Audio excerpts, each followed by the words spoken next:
SSC পাশ করেই কি বিদেশে পড়তে যাওয়া যায়, কিংবা এইচএসসি পাশ করে কি বিদেশের কোনো বিশ্ববিদ্যালয়ে কি সরাসরি ভর্তি হতে পারবে বাংলাদেশের শিক্ষার্থীরা? সেখানে বাংলাদেশের এই রেজাল্টের গুরুত্ব কতটা, নাকি গিয়ে আবার নিচের কোনো ক্লাসে ভর্তি হতে হবে? বিদেশে পড়তে যেতে ইচ্ছুক এমন অনেক শিক্ষার্থী এখন এসব খোঁজ খবর করছেন। বিভিন্ন তথ্য উপাত্ত বলছে, সাম্প্রতিক বছরগুলোতে দেখা গেছে বিদেশে উচ্চশিক্ষার আগ্রহ বেড়েছে বাংলাদেশি শিক্ষার্থীদের।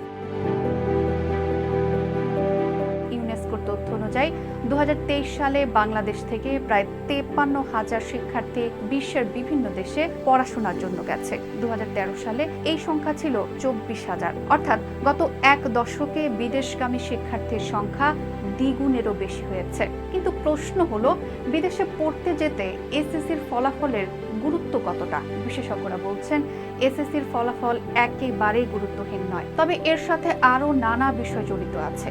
যেমন পশ্চিমা অনেক দেশে বিশ্ববিদ্যালয় ভর্তির আগে একজন শিক্ষার্থীকে 12 বছরের স্কুল শিক্ষা সম্পন্ন করতে হয়। সে হিসেবে বাংলাদেশ থেকে কেউ এসএসসি শেষ করে বিদেশে যেতে চাইলে তাকে সাধারণত ফাউন্ডেশন বা ডিপ্লোমা প্রোগ্রামের মতো পথ বেছে নিতে হয়। তবে বিদেশে পড়তে গেলে এসএসসির ফলাফলের গুরুত্ব একেবারেই যে নেই তা কিন্তু নয়। যেমন শিক্ষা জীবনে কোনো বিরতি বা স্টাডি গ্যাপ আছে কিনা, একজন শিক্ষার্থীর ফলাফল সময়ের সাথে উন্নতি নাকি অবনতি হচ্ছে, এবং ফাউন্ডেশন বা ডিপ্লোমা প্রোগ্রামে ন্যূনতম গ্রেডের যে শর্ত তা পূরণ হয়েছে কিনা, এসব যাচাই করতে এসএসসির ফলাফল খুবই গুরুত্বপূর্ণ। এছাড়া মেডিসিন, ইঞ্জিনিয়ারিং বা আইনের মতো প্রতিযোগিতামূলক বিষয়ে আবেদন করলে মাধ্যমিক পর্যায়ে গণিত, ইংরেজি ও বিজ্ঞান বিষয়ের ফলাফলও বিবেচনায় আসতে পারে।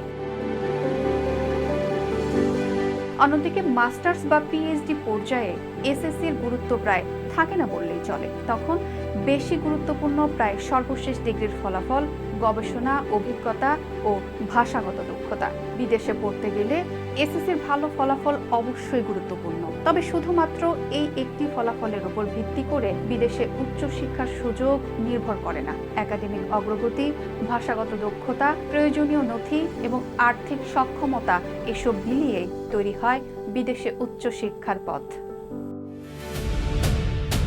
News station.